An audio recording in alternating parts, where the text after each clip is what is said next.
ଏହି ସମୟରେ ଦିନେ ବିଖ୍ୟାତ ଚିତ୍ରକର ବିମ୍ବାଧର ବର୍ମା ବାବୁ କାନ୍ତ କବିଙ୍କ ପାଖକୁ ଆସିଥିଲେ। ସେ ଦିହେଁ କଥାବାର୍ତ୍ତା ହେଉଥିବା ସମୟରେ କବି ରାଧାମୋହନ ଗଡ଼ନାୟକ ସେଠାରେ ପହଞ୍ଚିଲେ। ସେଇଠି ବସି ବର୍ମାବାବୁ କାନ୍ତ କବିଙ୍କର ଗୋଟାଏ ରେଖାଚିତ୍ର ଚଟାପଟ ଆଙ୍କିଦେଲେ। ତାକୁ କାନ୍ତକବି ଦେଖି ଭାରି ଖୁସି ହେଲେ। ତାପରେ କାନ୍ତକବି ନିଜେ ଶିଳ୍ପୀ ଚିତ୍ରକର ବର୍ମାଙ୍କ ଉପରେ ଗୋଟିଏ କ୍ଷୁଦ୍ର କବିତା ସଙ୍ଗେ ସଙ୍ଗେ ଲେଖିଦେଲେ। ବର୍ମା ଚିତ୍ରଟି କାନ୍ତକବିଙ୍କୁ ଉପହାର ଦେଲେ। କାନ୍ତକବି ବର୍ମାଙ୍କୁ କବିତାଟି ଉପହାର ଦେଲେ। ଦୁହେଁ ବେଶ୍ ଆନନ୍ଦ ଅନୁଭବ କଲେ। କବି ଗଡ଼ନାୟକ ବସି ବସି ସବୁ ଦେଖୁଥିଲେ। ସେ ଭାବବିହ୍ୱଳ ହୋଇ କହି ଉଠିଲେ, କବି ଚିତ୍ରକରଙ୍କୁ ଚିହ୍ନିଲା, ଚିତ୍ରକର କବିଙ୍କୁ ଚିହ୍ନିଲା, କିନ୍ତୁ ସେ ଦୁହିଁଙ୍କୁ ଦେଶ ଚିହ୍ନି ପାରିଲା ନାହିଁ। ପଥରରେ ଅକ୍ଷର ଖୋଲା ହେଲା ପରି ଏ କଥାଟି ମୋ ମନରେ ଖୋଲି ହୋଇଗଲା। କାଳୀଚରଣ ପଟ୍ଟନାୟକ ନିୟମିତ ରୂପେ କାନ୍ତକବିଙ୍କ ପାଖକୁ ପ୍ରତିଦିନ ଆସୁଥାନ୍ତି। ଦିନେ ସେ ସୁମତୀ ଦେବୀଙ୍କୁ ସାଙ୍ଗରେ ଘେନି ଆସିଥିଲେ। ସୁମତୀ ଦେବୀ ମଧ୍ୟ ତାଙ୍କ ସନ୍ତାନକୁ କାଖେଇ ସାଙ୍ଗରେ ଆଣିଥାନ୍ତି। କାନ୍ତକବି ଦୁହିଁଙ୍କୁ ବହୁତ ଥଟ୍ଟା ନକଲ କରିସାରି ପିଲାଟିକୁ ବହୁତ ଗେଲ କଲେ ଏବଂ କାଳୀବାବୁଙ୍କୁ ଚାହିଁ କହିଲେ, ହଇହେ, ଏ ପିଲାଟିର ମୁହଁ କ'ଣ ତୁମରି ମୁହଁ ଭଳି ଠିକ୍ ହୋଇଛି? ଉଭୟ କାଳୀବାବୁ ଓ ସୁମତୀ ଦେବୀ ଲଜୁରା ହୋଇଯାଇ ତଳକୁ ମୁହଁ ପୋତି ପକାଇଲେ। କିଛି ସମୟ ପରେ କାନ୍ତକବି କାଳୀବାବୁଙ୍କୁ କହିଲେ ଯେ ସେ ବହୁ ଅସୁବିଧାର ସମ୍ମୁଖୀନ ହୋଇ କଟକକୁ ଚାଲି ଆସିଛନ୍ତି। ତାଙ୍କର ଭାରି ଇଚ୍ଛା ଯେ କେମିତି ଟିକେ କୋଣାର୍କ ମନ୍ଦିର ଦେଖନ୍ତେ। କାଳୀବାବୁ ତା'ର ଯୋଗାଡ଼ କରିଦେବାକୁ ସେହିଠାରେ ଅଙ୍ଗୀକାର କଲେ। କୋଣାର୍କ ଦେଖିବାକୁ ଇଚ୍ଛାକୁ ସେ ସମସ୍ତଙ୍କ ଆଗରେ ପ୍ରକଟ କରୁଥିଲେ। ଥରେ ପଣ୍ଡିତ ନୀଳକଣ୍ଠ ଦାସ, ଔପନ୍ୟାସିକ ଗୋପୀନାଥ ମହାନ୍ତି ରାତିରେ ତାଙ୍କ ପାଖରେ ବସିଥିଲେ। କାନ୍ତକବିଙ୍କର କୋଣାର୍କ ଦର୍ଶନ ଇଚ୍ଛା ଥିବାର ଜାଣି ନୀଳକଣ୍ଠ ଦାସ କୋଣାର୍କ ମନ୍ଦିର ବିଷୟରେ ନାନା କଥା କହି ଶେଷରେ କହିଦେଲେ, କୋଣାର୍କ ଇଜ୍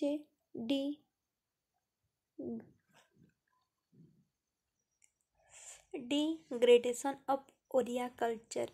ମୁଁ ଏ ଉକ୍ତିର ଯଥାର୍ଥ କିଛି ବୁଝିପାରିଲି ନାହିଁ। ଏଡ଼େ ବଡ଼ ବିଜ୍ଞ ପଣ୍ଡିତଙ୍କୁ ଏ ବିଷୟରେ ପ୍ରଶ୍ନ କରିବା ମୋ ପରି ଏକ ଅନାଡ଼ି ଯୁବକ ପକ୍ଷେ ଦୃଢ଼ତା ହୋଇଥାନ୍ତେ ଭାବି ମୁଁ ଚୁପ୍ ରହିଗଲି। ଏହାପରେ କଟକ ମ୍ୟୁନିସିପାଲିଟିର ତତ୍କାଳୀନ ଚେୟାରମ୍ୟାନ କାନ୍ତକବି, କାଳୀବାବୁ, ସୁମତୀ ଦେବୀ ଓ କାନ୍ତକବିଙ୍କ ଜଣେ ଭୃତ୍ୟଙ୍କୁ ନେଇ କୋଣାର୍କ ଦେଖାଇ ଆଣିଥିଲେ। କୋଣାର୍କକୁ ଦେଖି କାନ୍ତକବି ତନ୍ମୟ ହୋଇଯାଇ ଭାବସମୁଦ୍ରରେ ବୁଡ଼ିଗଲେ ବୋଲି ମୁଁ ଶୁଣିଲି। ଉତ୍କଳ ବିଶ୍ୱବିଦ୍ୟାଳୟରେ କାନ୍ତକବିଙ୍କୁ ସାଦର ଅଭ୍ୟର୍ଥନା କରାଯାଇଥିଲା। କଟକର ବହୁ ଗଣ୍ୟମାନ୍ୟ ବ୍ୟକ୍ତି ନିଜ ନିଜ ଘରେ ମନୋଜ୍ଞ ପରିବେଶରେ ତାଙ୍କୁ ଅଭ୍ୟର୍ଥନା କରିଥିଲେ। ଅଧିକାଂଶ ସ୍ଥାନରେ ସେ ଅନୁରୁଦ୍ଧ ହୋଇ ତାଙ୍କର ପ୍ରିୟ ଏକତାରା ତାରା ବାଦନ ସଙ୍ଗେ ସଙ୍ଗେ ଜୀବନ ସଙ୍ଗୀତ ଗାନ କରୁଥିଲେ। ଏପରି ଦରଦୀ ହୃଦୟ ଓ କଣ୍ଠରେ ସେ ଗାନ କରିଥିଲେ ଯେ ପ୍ରାୟ ସମସ୍ତଙ୍କର ଆଖିରୁ ଅଶ୍ରୁ ବିଗଳିତ ହୋଇ ପଡ଼ିଥିଲା। କାନ୍ତକବିଙ୍କର କନିଷ୍ଠ ପୁତ୍ର ଗୌରଚନ୍ଦ୍ର ଭଦ୍ରକରେ ଥିଲେ। ତାଙ୍କ ଶ୍ୱଶୁର ଘର ଜଣେ କବି ମରିଯିବାରୁ ସେମାନେ ଗୌରଚନ୍ଦ୍ରଙ୍କର ପତ୍ନୀଙ୍କୁ ନେବାକୁ ଆସିଥିଲେ। ଗୌରଚନ୍ଦ୍ର ନିଜ ସ୍ତ୍ରୀକୁ ବାପଘରକୁ ପଠାଇବାର ଦାୟିତ୍ୱ ନିଜେ ବହନ କଲେ ନାହିଁ। ସେ ଶ୍ୱଶୁର ଘର ଲୋକଙ୍କୁ କଟକରେ ଥିବା ତାଙ୍କର ବାପା ଓ ବୋଉଙ୍କ ପାଖକୁ ପଠାଇଦେଲେ। ସେମାନେ ଆସି ଡଗର ପ୍ରେସରେ ତାଙ୍କ ପାଖରେ ପହଞ୍ଚିଲେ। ସେତିକିବେଳେ କାନ୍ତକବିଙ୍କ ସ୍ତ୍ରୀ ଲବଙ୍ଗଲତା ଦେବୀ ଡଗର ପ୍ରେସରେ ଅନୁପସ୍ଥିତ ଥିଲେ। କଟକସ୍ଥ ଜଣେ କାନ୍ତକବିଙ୍କ ବନ୍ଧୁ ଲବଙ୍ଗଲତା ଦେବୀଙ୍କୁ ତାଙ୍କ ଘରକୁ ନିମନ୍ତ୍ରଣ କରି ନେଇଯାଇଥିଲେ। କାନ୍ତକବି ସମୁଦି ଘରୁ ଆସୁଥିବା ଲୋକଙ୍କୁ ସଫାସଫ୍ କହିଦେଲେ ଯେ ତାହା କରିପାରିବେ ନାହିଁ। ସେ କାମ ଲବଙ୍ଗଲତା ଦେବୀ କରିବେ। କିନ୍ତୁ ସେ ସଙ୍ଗେ ସଙ୍ଗେ ନେବା ଲାଗି ବିକଳ ହୋଇ ପ୍ରାର୍ଥନା କଲେ। ଲବଙ୍ଗଲତା ଦେବୀ ବନ୍ଧୁ ଘରୁ ଫେରୁ ଫେରୁ ରାତି ହୋଇଯିବାର ଜଣାଥିଲା। ତେଣୁ ଝିଅକୁ ନେବାକୁ ଆସିଥିବା ଆଗନ୍ତୁକ କନ୍ଦାକଟା କରିବାକୁ କାନ୍ତକବିଙ୍କ ହୃଦୟ ବିଗଳିତ ହୋଇଗଲା। ସେ ମୋତେ କହିଲେ ଯେ ତାଙ୍କ ଝିଅ ପ୍ରଥମ ଥର ପାଇଁ ବାପଘରକୁ ଯିବ। ଐଶୋଚ କାର୍ଯ୍ୟରୁ ପ୍ରଥମେ ଝିଅ ବାପଘରକୁ ଯିବା ମନା। ତମ ମାଉସୀ ଆସିଲେ ସେ ଯଦି ଜାଣିବେ ମୁଁ ଝିଅକୁ ପଠାଇ ଦେଇଛି, ତେବେ ମୋ ଅବସ୍ଥା ଗାଆଁଳା ଗାଇବନି। ତୁମେ କ'ଣ ଭାବୁଛ, ମୁଁ ପଠାଇବାଟା ଠିକ୍ ହେବନି? ସେମାନେ ଆସି କାନ୍ଦ କାନ୍ଦ ହୋଇ ମୋତେ ମଧ୍ୟ ଅନୁରୋଧ କଲେ। ମୁଁ ଏଥିରେ ବିଗଳିତ ହୋଇ ପଡ଼ି କହିଲି, ମଉସା, ଏପରି ଅଯଥା କୁସଂସ୍କାରର ଦାସ ହେବା ଉଚିତ ନୁହେଁ। ଆପଣ ପଠାଇ ଦିଅନ୍ତୁ। ସେ ସାଙ୍ଗେ ସାଙ୍ଗେ ମୋତେ କହିଲେ, ତମ ମାଉସୀଙ୍କୁ ତୁମେ ସମ୍ଭାଳି ପାରିବ ତ? ମୁଁ ତାଙ୍କୁ ନିର୍ଭର ପ୍ରତିଶ୍ରୁତି ଦେଲି ଯେ ମୁଁ ତାଙ୍କୁ ବୁଝାଇଦେବି। ତେଣୁ କାନ୍ତକବି ତାଙ୍କ ଝିଅକୁ ନେବା ଲାଗି ତାଙ୍କୁ ଅନୁମତି ଦେଇଦେଲେ ଓ ଚିଠି ଖଣ୍ଡେ ଲେଖି ଗୌରବ ବାବୁଙ୍କ ପାଖକୁ ପଠାଇଦେଲେ।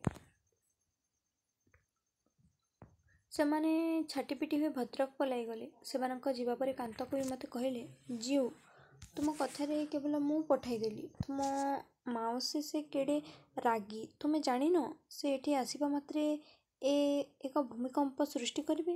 ମୁଁ କିଛି ମାତ୍ର କହିବି ନାହିଁ। ତୁମେ ସବୁ କିଛି ତୁଳେଇବ। ମୁଁ ସେଥିପାଇଁ ପ୍ରସ୍ତୁତ ବୋଲି କହି ତାଙ୍କୁ ପ୍ରବୋଧ ଦେଲି। ସନ୍ଧ୍ୟାବେଳେ ସେ ଆସିଲେ। ମୋ ଛାତି ଟିକେ ଦୁଡ଼ୁ ଦୁଡ଼ୁ ହେଲା।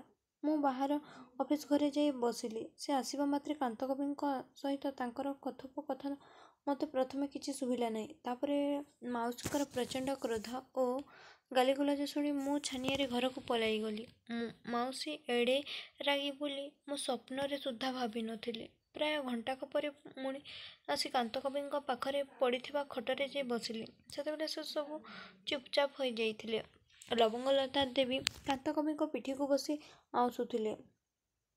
ମୁଁ ବୁଲାବୁଲି କରି ଚାହିଁବା ଦେଖି କାନ୍ତକବି ଟିକେ ମୁରୁକି ହସା ଦେଇ କହିଲେ, ବୁଝିଲ, ତମର ପାଟି ଶୁଣି ଜିଉ ବୋଧହୁଏ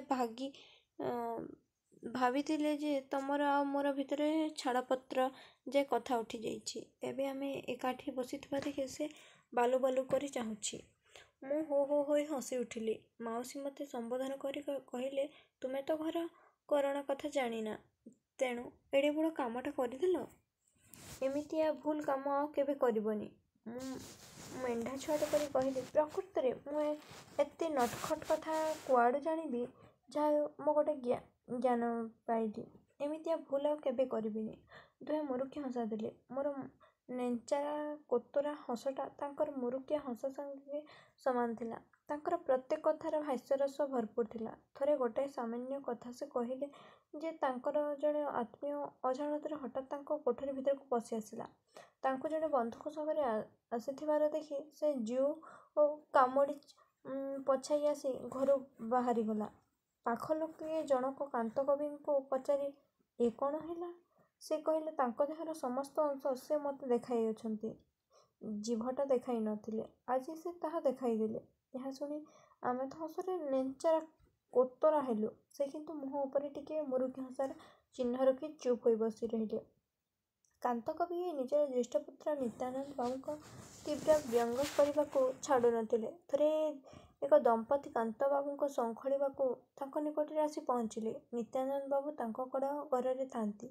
ସେ ସଙ୍ଗେ ସଙ୍ଗେ ତାଙ୍କର ଆଭ୍ୟର୍ଥନା ପାଇଁ କିଛି ରସଗୋଲା ଆଣି ପାଖ ଘରେ 2ଟି ପ୍ଲେଟରେ ସଜାଡ଼ି ରଖିଲେ ଏବଂ ଦୁହିଁଙ୍କୁ ଡାକି ନେଇ ପାଖ ଘରେ ବସାଇ ଦେଲେ। କାନ୍ତକବି ମୋତେ ପାଖକୁ ଡାକି ଚୁପ୍ ଚୁପ୍ କରି କହିଲେ, ଆମ ନିତାଇକୁ ଦେଖୁଛୁ ତ? ଅନ୍ୟମାନଙ୍କ ପାଇଁ ସେ ବରା ପକୁଡ଼ି ଆଣୁଛି, କିନ୍ତୁ ୟାଙ୍କ ପାଇଁ ସେ ରସଗୋଲା ନେଇ ଆସିଲା। ତାର ଇଚ୍ଛା ଯେ ଏପରି ଝିଅଟି ବାହା ହୁଅନ୍ତା। ମଉସା ନିଜ ପୁଅକୁ ଏପରି ଥଟ୍ଟା କରୁଥିବାର ଦେଖି ମୁଁ ତଳକୁ ମୁହଁ ପୋତି ହସିଲି। ସେ ଭଦ୍ରମହିଳା ଜଣକ ଅସାମାନ୍ୟ ରୂପସୀ ଥିଲେ। କାନ୍ତକବି ଏହିପରି ଟିକି ଟିକି କଥା ମାଧ୍ୟମରେ ପ୍ରତିଦିନ ମୋ ଦେହରେ ହାସ୍ୟରସର ଇଞ୍ଜେକ୍ସନ ପୂରାଉଥିଲେ। ମୋର ଇଚ୍ଛା ଥିଲା ଯେ କାନ୍ତକବି ତାଙ୍କ ଶେଷ ଜୀବନଟା ଏହି ଡଗର ପ୍ରେସରେ କଟାଇ ଦିଅନ୍ତୁ।